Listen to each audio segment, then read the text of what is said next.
Assalamualaikum warahmatullahi wabarakatuh. Selamat pagi, selamat siang, dan salam sejahtera untuk kita semua. Apa kabar anak-anakku semua? Semoga kalian dalam keadaan sehat sehingga kalian dapat mengikuti kegiatan PJJ pada kesempatan kali ini penuh dengan semangat. Anak-anakku sekalian, pada kesempatan kali ini kita akan membahas tentang pertumbuhan dan peluruhan.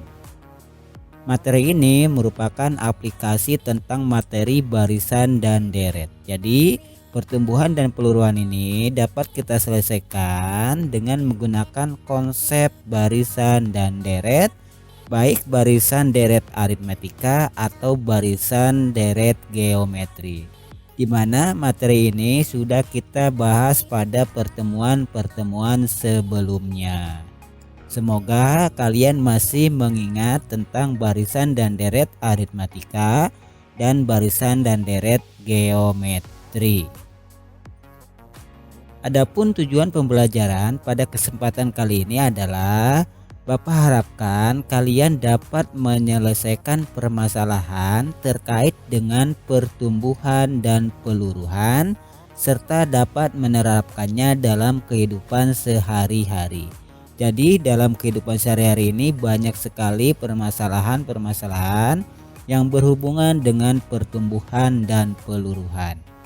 Nah, dengan menyaksikan video ini atau setelah kalian mempelajari materi ini, Bapak harapkan kalian dapat menyelesaikan permasalahan-permasalahan tersebut, yaitu yang berkaitan dengan pertumbuhan dan peluruhan.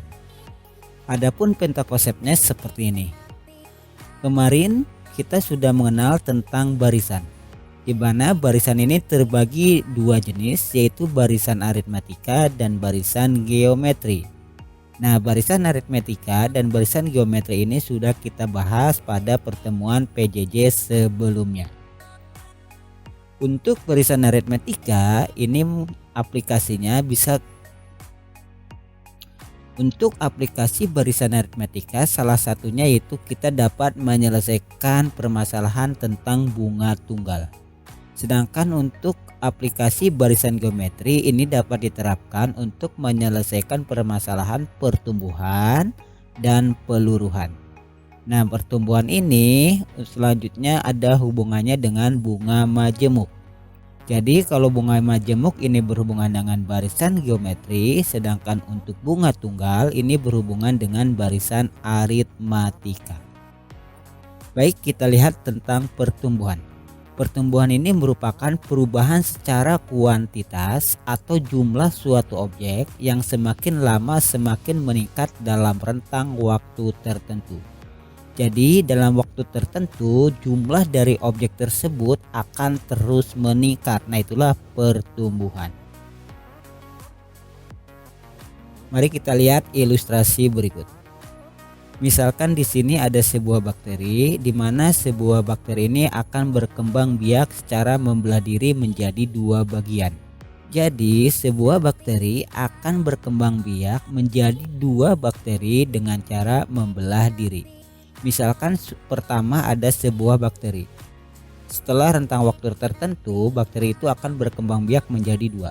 Nah, setiap bakteri tadi itu juga akan berkembang biak lagi menjadi dua.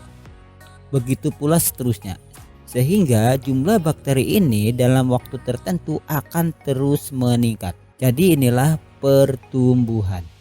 Misalkan A0 ini adalah jumlah objek awal. Jadi pada saat awal penelitian jumlahnya itu adalah A0. Kemudian AN ini adalah jumlah objek setelah N periode penelitian atau setelah N periode waktu tertentu. Dan I adalah besar presentasi pertumbuhannya. Jadi setiap periode itu berapa presentasi pertumbuhannya. Ingat, besar presentasi pertumbuhan setiap periode ini memiliki presentasi yang tetap. Karena memiliki presentasi yang tetap, berarti ini bisa kita menggunakan konsep barisan dan deret.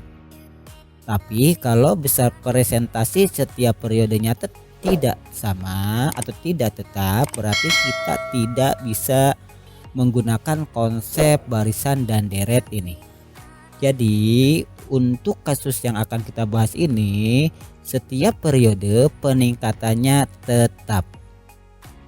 Nah, untuk menentukan jumlah objek setelah n periode itu kita bisa menggunakan rumus AN sama dengan A0 dikalikan dengan 1 ditambah I pangkat n. Nah, inilah cara untuk menentukan jumlah objek setelah n periode. Namun jika diketahuinya rasio atau kelipatannya, jadi setiap waktu dia meningkat berapa kalinya, nah ini kita bisa menggunakan A0 dikalikan dengan R pangkat N, dimana R nya itu lebih dari 1. Nah, inilah cara menentukan jumlah objek setelah N periode atau jumlah objek pada suatu kasus pertumbuhan. Nah, itulah pertumbuhan. Nah, sekarang kita lihat peluruhan. Peluruhan itu adalah kebalikan dari pertumbuhan. Kalau pertumbuhan itu dia semakin meningkat. Beda halnya dengan peluruhan. Kalau peluruhan itu jumlah objeknya itu semakin menurun.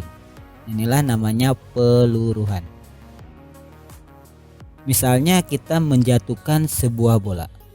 Pada saat awal dijatuhkan, bola ini tingginya adalah 5 meter. Kemudian setelah kita jatuhkan, dia akan memantul, di mana tinggi pantulannya akan berkurang dari pantulan pertama. Begitu pula pada pantulan-pantulan berikutnya. Tinggi pantulan berikutnya itu akan semakin menurun dibandingkan dengan tinggi pantulan sebelumnya. Atau contohnya juga bisa seperti ini. Di sini ada zat radioaktif. Zat radioaktif ini akan berkurang dengan seiringnya waktu. Misalkan awalnya ada 50 gram. Setelah selang waktu tertentu dia menjadi 25 gram. Pada selang waktu tertentu juga akan dia berkurang dan seterusnya. Nah, itulah contoh dari peluruhan. Jadi jumlahnya semakin menurun.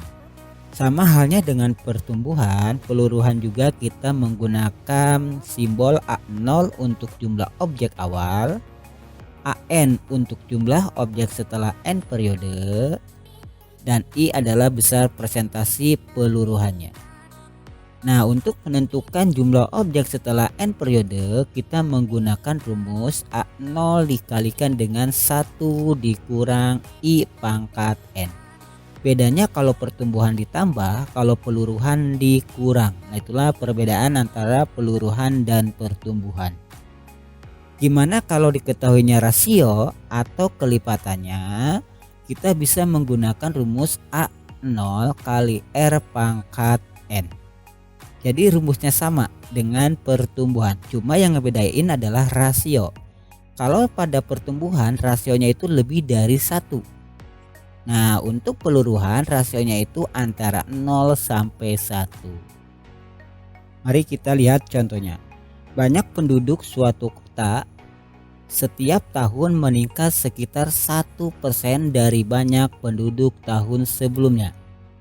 Berdasarkan sensus penduduk pada tahun 2019, penduduk di kota tersebut sebanyak 100.000 orang.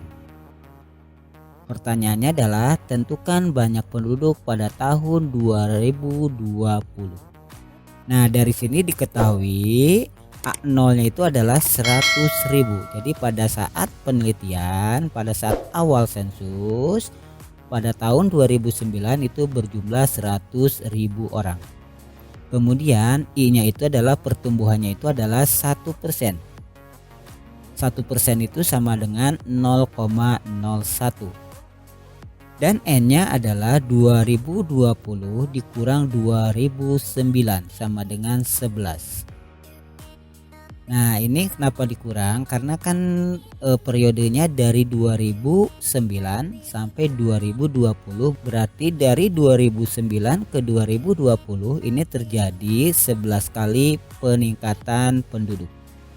Dari 2009 ke 2010 1, 2010 2011 2, dan seterusnya sampai 2020 itu ada sebanyak 11 kali peningkatan. Nah, untuk menentukan AN atau A11 ini rumusnya adalah A0 dikalikan dengan 1 ditambah I pangkat N.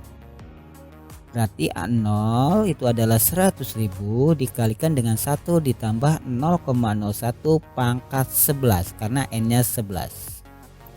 Kemudian 100.000 dikalikan dengan 1,01 pangkat 11. 1,01 ini diambil dari 1 ditambah 0,01. Dapatlah 1,01. Kemudian kita cari dulu 1,01 pangkat 11. Nah, ini karena ini pangkatnya banyak, ini kita akan kesulitan kalau kita mengerjakan secara manual. Makanya kita memerlukan alat yang namanya kalkulator. Nah, cara menghitungnya adalah seperti ini. Yang pertama, kita buka kalkulator. Kalkulator ini bisa kita menggunakan kalkulator yang ada di HP atau yang ada di komputer ataupun yang ada di rumah kalian. Pertama, pastikan kalkulatornya adalah kalkulator saintifik, jangan kalkulator standar. Karena kalau pakai kalkulator standar kita mengalikannya sebanyak 11 kali. Kalau kita menggunakan kalkulator saintifik,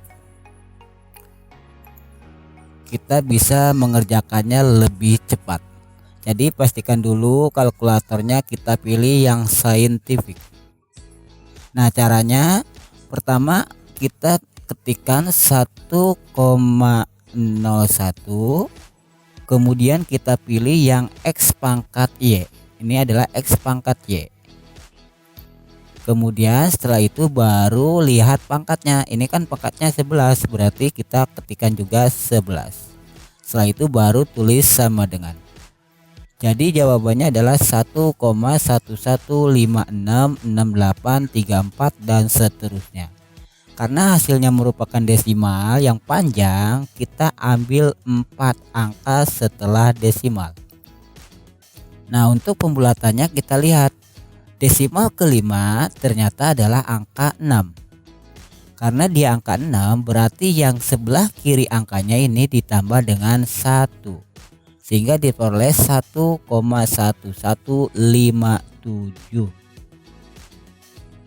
Andaikan kalau angka kelimanya ini angka di bawah 5, misalkan 0, 1, 2, 3 dan 4, berarti ini tetap tidak perlu ditambah lagi. Nah, itulah cara pembulatan untuk bilangan desimal.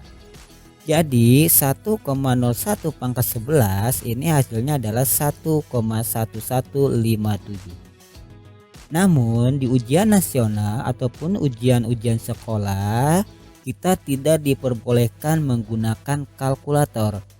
Sehingga kalau soal bentuk seperti ini pasti diketahui tabel seperti ini. Kita hanya menentukan nilai N-nya. Di sini N-nya adalah 11, jadi kita cari nilai pangkat untuk N11. Di sini adalah 11, berarti nilai pangkatnya adalah 1,1157. Baru dikalikan dengan 100.000.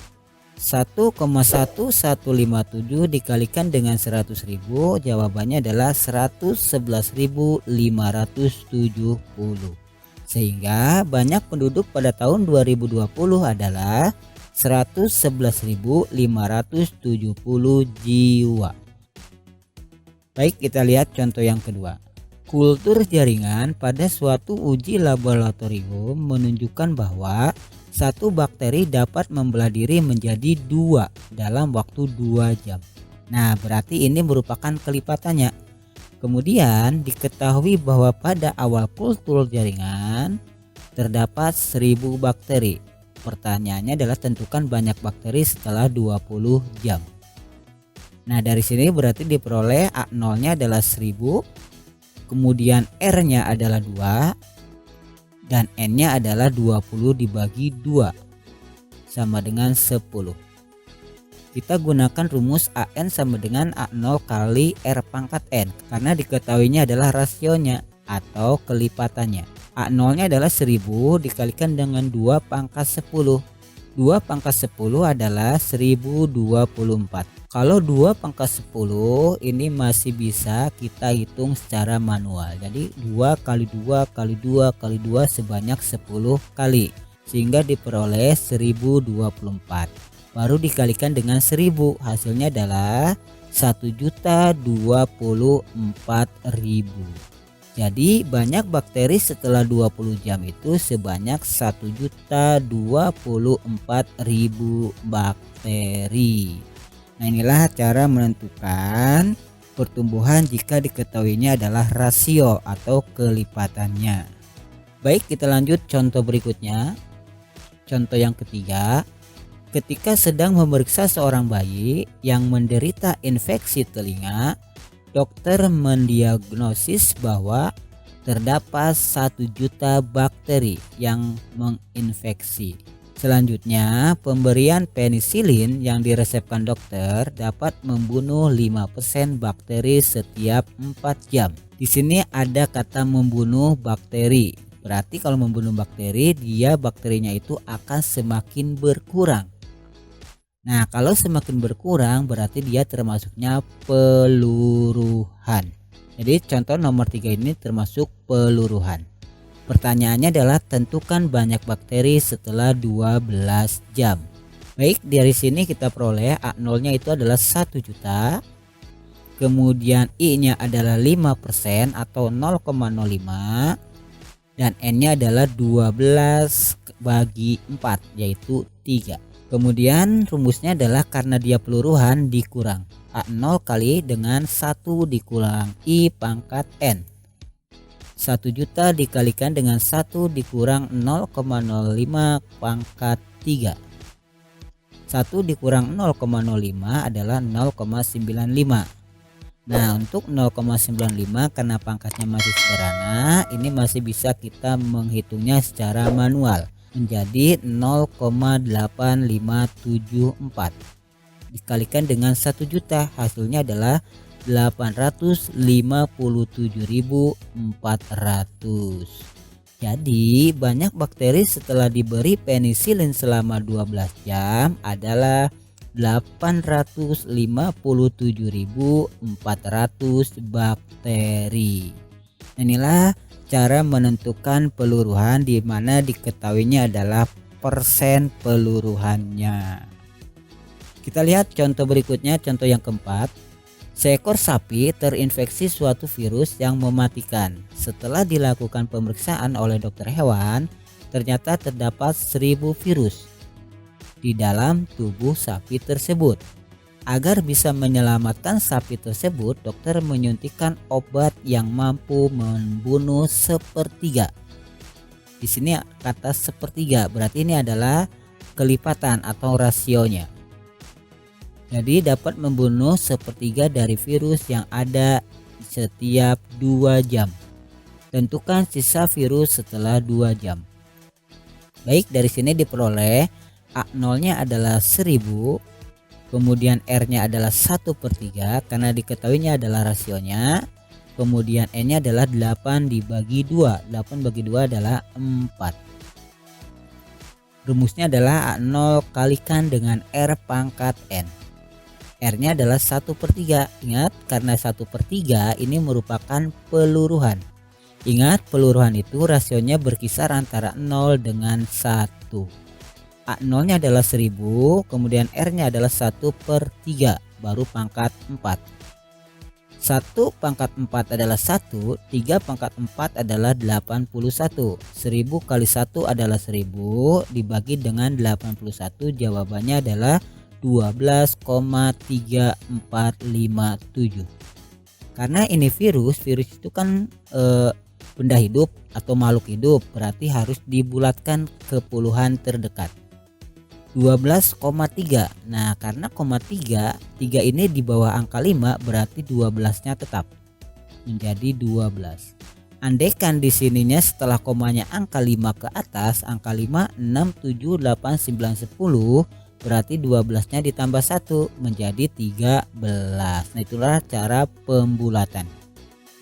Jadi banyak virus setelah 8 jam penyuntikan adalah 12 virus. Nah, inilah cara menentukan permasalahan tentang peluruhan di mana diketahuinya adalah rasio atau kelipatannya.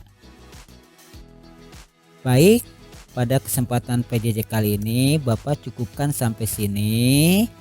Semoga pembahasannya dapat kalian pahami. Namun jika kalian masih bingung, silahkan kalian bertanya di WA atau di Google Classroom. Untuk selanjutnya silahkan kalian kerjakan soal-soal ini. Soal ini kalian kerjakan di buku kalian, kemudian kalian foto dan upload di Google Form yang linknya sudah Bapak sediakan di Google Classroom. Tetap di rumah, tetap jaga kesehatan sehingga kalian dapat mengikuti kegiatan PJJ pada kesempatan berikutnya. Bapak akhiri, kurang lebihnya mohon maaf. Wassalamualaikum warahmatullahi wabarakatuh.